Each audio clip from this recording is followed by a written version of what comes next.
Sud Radio 10h midi Média, l'invité du jour. Et l'invité du jour, on est ravis de l'accueillir, Cyril Ferraud. Bonjour Cyril. Bonjour à tous les deux, je suis ravi d'être là aussi. Ouais, Et pareil. La carte au trésor qui arrive sur France 3, enfin de nouveau ce soir. On est où ? On est dans les Pyrénées-Atlantiques, on va se balader du Pays Basque au Béarn, on va démarrer de Biarritz, Île-Baritz, de Bayonne, on va découvrir le Béarn, l'intérieur des terres, les rivières de là-bas qu'on appelle des gaves. On va aller aussi se balader dans les terres et dans la montagne, suivre la transhumance, vous verrez des brebis, enfin c'est un épisode très riche et très ensoleillé. Alors moi j'ai vu les bandes annonces, à un moment ils sont en chariote.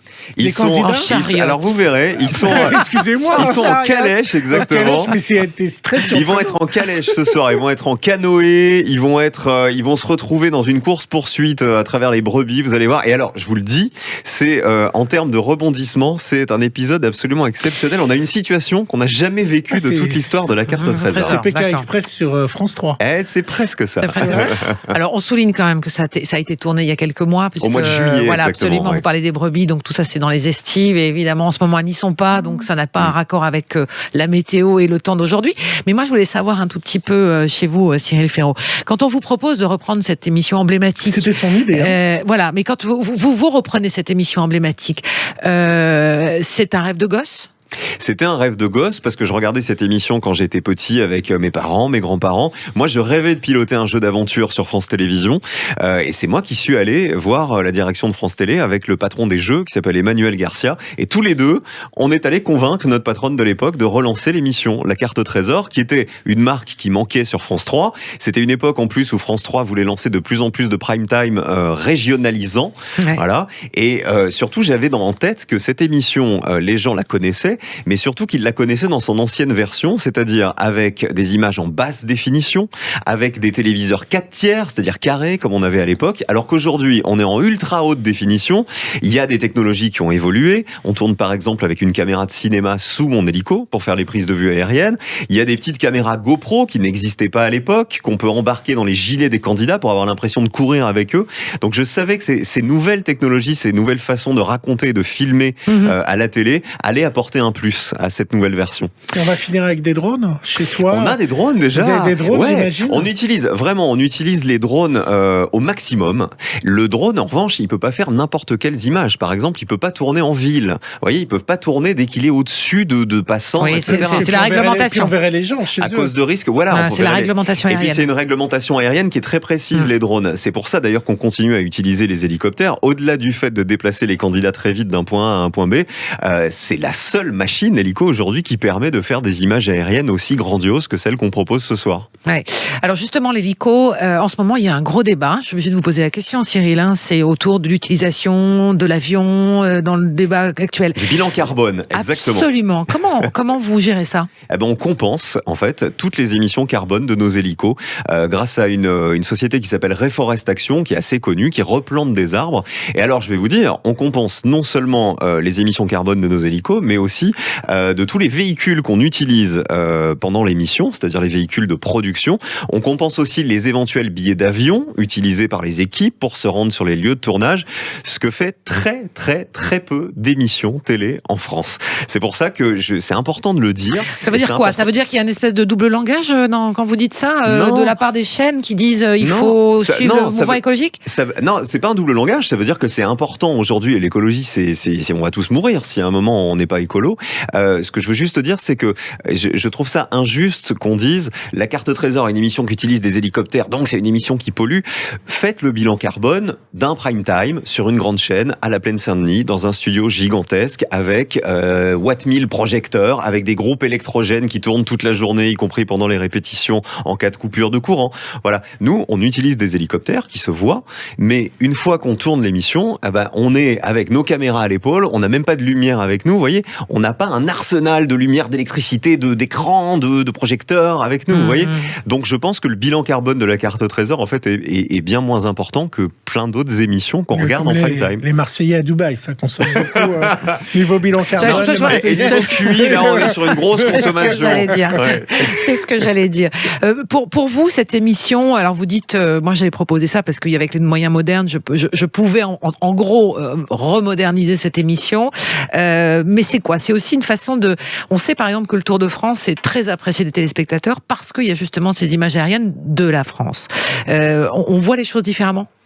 On voit les choses, j'ai envie de vous dire, comme le Tour de France, si ce n'est qu'on peut s'attarder sur des points précis du patrimoine. Vous voyez, ce soir, par exemple, on va démarrer avec une énigme sur le jambon de Bayonne. On entend tous parler du jambon de Bayonne. Ce soir, vous allez découvrir qu'en fait, il est vraiment pas de Bayonne, exactement. Vous allez voir ce soir. Vous allez voir aussi comment se passe la salle. Mon petit Gilles, vous allez me vexer. Non, mais il y a toute une histoire sur par exemple, la salaison du jambon de Bayonne. Comment est-ce qu'on sale ce jambon ? Vous allez découvrir, c'est une des énigmes. Par exemple, on a une énigme ce soir sur le saumon et sur les gaves. Donc les gaves, c'est les rivières, les bras de rivières qui coulent dans le Béarn et dans le Pays Basque. Et vous allez découvrir que le saumon, il naît en fait dans le Béarn et dans le Pays Basque. Il part parfois même jusqu'au Groenland et il a un petit, comment vous dire, une petite, un truc un peu comme un GPS intégré qui lui permet de revenir. Donc imaginez depuis le Groenland le nombre de kilomètres qu'il fait, il revient là où il est né. Et ça c'est une histoire absolument incroyable qu'on va découvrir ce soir.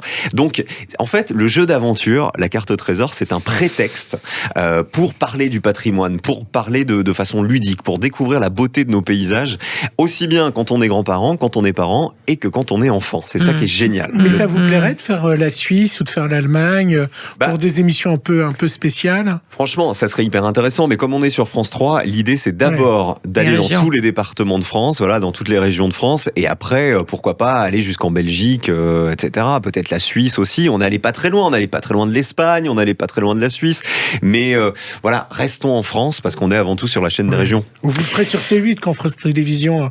M'aura viré, vous voulez dire toutes les émissions de France Télévisions sur la TNT. Sur C8, oui, il y a une espèce de copyright. On en parlera en fin de semaine d'ailleurs sur une émission. On recevra Monsieur Thébault. Absolument, absolument. Vous allez faire ça longtemps ? Vous avez d'autres envies? La carte trésor? Ouais.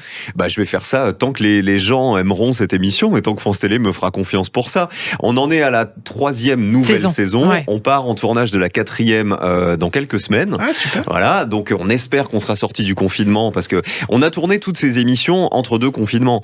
Le Covid n'a pas changé grand chose dans le tournage de l'émission, si ce n'est que tout le monde est masqué, sauf moi et sauf les candidats.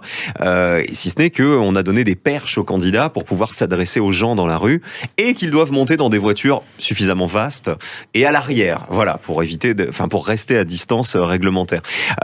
Moi, cette émission, je trouve que vraiment, elle permet, je vais vous dire, de mettre devant la télé plusieurs générations, ce qui est très très difficile aujourd'hui quand on regarde la télé, parce que les plus petits et les ados sont sur Twitch, sur Insta, ils regardent pas sur Netflix, ils regardent pas forcément la télé. Moi, je suis content quand j'ai des courriers de gamins me disant des courriers par exemple de gamins qui me dessinent des hélicos, parce que ça veut dire qu'ils regardent l'émission, voilà, et que ça va peut-être leur donner dans quelques années l'envie de découvrir la France et une appétence pour le patrimoine. Et oui, l'hélicoptère, ça fait rêver comme l'avion. Oui. Est-ce que le format s'exporte ou pas?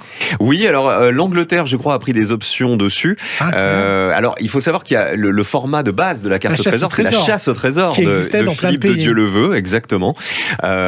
Et c'est la carte au trésor qui avait été lancée sur France 3 à l'époque par Sylvain Augier. Et je pense que vraiment, c'est plus intéressant. La carte au trésor est un format plus intéressant. Souvenez-vous de la chasse. C'était Philippe de Dieu-le-Veut qui était un bonhomme incroyable, qui allait aux quatre coins du monde, qui était guidé depuis Paris, exactement, par Philippe Gildas et par des candidats. Là, ce sont vraiment les candidats qui vont au charbon, qui vont à l'aventure et sur lesquels, qui doivent à la fois être sportifs, avoir de la jugeote. Ouais. Vous venez souvent nous voir ici avec Valérie Expert, on vous aime beaucoup. Et à chaque fois, vous nous dites, oh là là, ça va être bientôt la bourrée et puis les danses régionales et on les voit pas venir. Parce que, alors je vous dis Christine, parce que vous nous écoutez pas forcément tous les matins, mais quand on reçoit Cyril Ferraud, on a quelque chose avec Valérie Expert, c'est que France 3 va organiser l'Eurovision des danses régionales. Exactement. Et donc on rigole, on est un peu ironique, mais les danses régionales. Non, mais moi je rigole pas du tout avec ça. Voilà, je le savais. Pas du tout, parce qu'il y a véritablement un engouement pour les danses régionales. Et moi, absolument. je vous dis, je suis sûr que cette émission va faire un carton. Mais elle n'est pas abandonnée. Mais ça fait 2 ans. Non, ça fait 1 an et demi que je vous le dis, et ça fait 1 an et quelques qu'on est emmerdé par le Covid. C'est surtout ça. C'est que faire l'Eurovision des danses folkloriques, en fait, ça veut dire déplacer grosso modo 500 personnes dans un lieu, dans un studio ou dans une salle de spectacle, et les faire défiler par groupe d'une 30aine de personnes sur scène.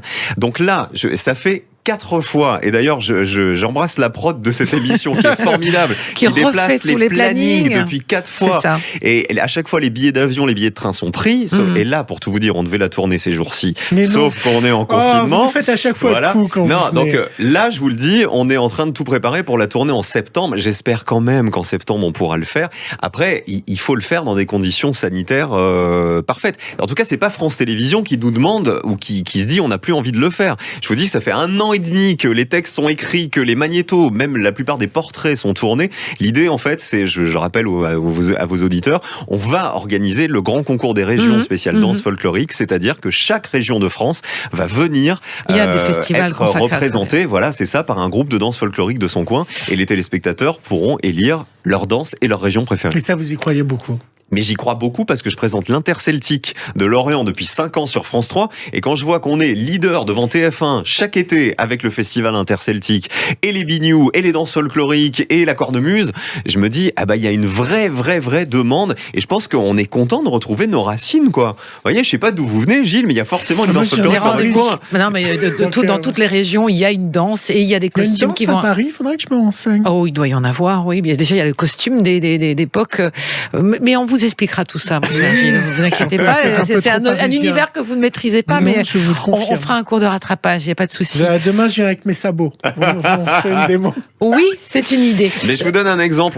Quand on parle de danse folklorique, on imagine tout de suite les sabots.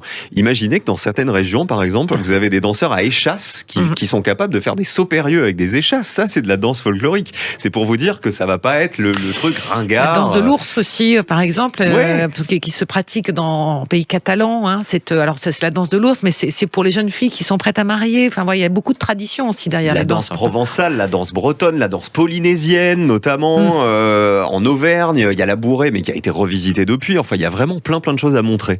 Donc ça, c'est dans les tuyaux. Si le Covid vous laisse tranquille, c'est dans les tuyaux de tournage en septembre. Nous laisse tranquille. La carte au trésor qui va être tournée sous coronavirus, ça vous oblige à quoi Ça nous oblige à être masqués. En plus par rapport à l'année dernière. Ça nous oblige alors à être masqués, à être testés avant chaque destination, puisqu'on est un groupe quand même de 30 personnes qui pour la production de cette émission, entre les cadreurs, les ingénieurs du son, la production, les régisseurs, etc. Donc on va être testés, mais ça avait déjà été le cas la fois précédente, tous les 2-3 jours, grosso modo. Ce qui tombe bien, c'est que maintenant on est en train de nous dire que les tests dans le nez peuvent donner la méningite. Alors c'est plutôt cool cette nouvelle. Les autotests, les autotests, voilà. Donc on va être testés. On briefe les candidats effectivement pour rester à distance des gens qu'ils interpellent dans la rue. C'est devenu plus dur pour eux de parler aux gens ou pas du tout? Non, en fait, alors pour le coup, pas du tout. Les gens les prennent tout aussi volontiers dans les voitures à partir du moment où tout le monde porte le masque. Simplement, on est obligé, mais ça c'est une méthode de production, on est obligé de passer un accord avec les offices de tourisme. C'est-à-dire que les offices de tourisme savent qu'on tourne chez eux. Ils ne connaissent pas nos énigmes, ils ne connaissent pas les endroits où les candidats doivent aller. Mais on leur demande, avec sympathie, de se mettre à la sortie, enfin devant l'entrée de leur office de tourisme pour éviter de devoir masquer les candidats. Voilà. Vous voyez, mais du coup, ça change pas grand-chose. Ça veut dire que la dame de l'office de tourisme, elle les renseigne sur le pas de la porte, quoi. Bien sûr. À chaque fois que vous tournez, c'est un petit événement quand même dans les régions où vous êtes, parce qu'on va tourner les hélicos, comme on dit. Il paraît qu'on a fait un peu de bruit chez vous, c'est ça? À Toulouse, oui. Oui, tout le monde était un peu surpris, mais c'est vrai que c'est des séquences qui durent un petit peu longtemps. 3 hélicos, c'est surtout 3 hélicos qui arrivent au même endroit. C'est ça, 3 hélicos qui arrivent au même endroit, ça fait un peu de bruit quand on n'est pas prévenu. Volontairement, on ne prévient pas la presse régionale. Et pourquoi? On la prévient le jour même. Pourquoi? Pour éviter, justement, pour tourner l'émission en toute sécurité et pour éviter que l'information ne circule trop et qu'on ait des gens, par exemple, qui attendent en warning près des stades, qui attendent en warning près des zones de dépose, qui soient dans la rue en voulant absolument passer à la télé plus que pour aider les candidats. Et là, il kidnappe un candidat. Voilà, c'est ça. Alors là, c'est l'enfer. Ça y est, Gilles, il est parti, là. Non, mais c'est important parce que c'est une aventure authentique. C'est-à-dire les gens que croisent les candidats sont des vrais gens qui ne connaissent pas nos énigmes et qui vont les renseigner sans GPS, sans Internet, simplement à partir de leur connaissance de leur région et de leur territoire. Donc là, ce soir, on découvre le Pays Basque, Basque. Le Pays Basque au Béarn. et- La semaine prochaine, il y a du foot. Oui. Donc, on reviendra la semaine d'après avec l'Anjou. On va remonter les bords de De la Loire. Loire, On va voir des ouais. châteaux absolument fantastiques. Ouais, c'est génial. Ensuite, on partira du côté de l'Allier. Ce sera notre 3e épisode inédit. Et alors après, on partira du côté de la Vendée des îles, tout le littoral vendéen, l'Île-Dieu, etc. Donc, ce sont Saint-Gilles. vraiment des départements, exactement, des départements qui n'ont rien à voir les uns avec les autres et qui vont montrer la beauté de nos territoires, une fois de plus. Ouais, c'est ça. Et puis vous avez annoncé chez Laurent Ruquier que vous alliez tourner dans Plus belle la vie. Alors la presse, on a fait des gorges chaudes.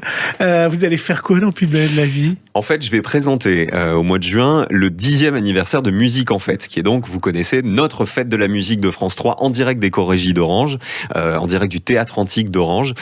Musique en Fête qui réunit chaque année les plus belles voix du lyrique. Et pour fêter cet anniversaire et faire un petit peu de promotion, je vais faire un petit passage dans Plus belle la vie en tant que moi, en tant que Cyril Ferraud, qui sera de passage sur la place du Mistral pour faire un peu de promo pour l'émission du soir. Voilà. J'aime bien en tant que moi. Il y aura un lien en fait entre Bien sûr. l'épisode Ouais. et Bien ce qu'on sûr, verra le je soir ne même. deviens pas ni un flic ni un ripou dans Plus belle la vie. Ça vous aurait plu? Ça vous plairait pas de c'est- jouer Mais à si, ce ça film? fait des années que je le dis pour le coup, mais la réalité, c'est qu'il y a une réalité de planning. C'est qu'entre Slam, le Grand Slam, la carte au trésor, Musique en Fête, Les vacances à le Tahiti. festival interceltique, Tahiti. Tahiti, c'était pour la carte au trésor.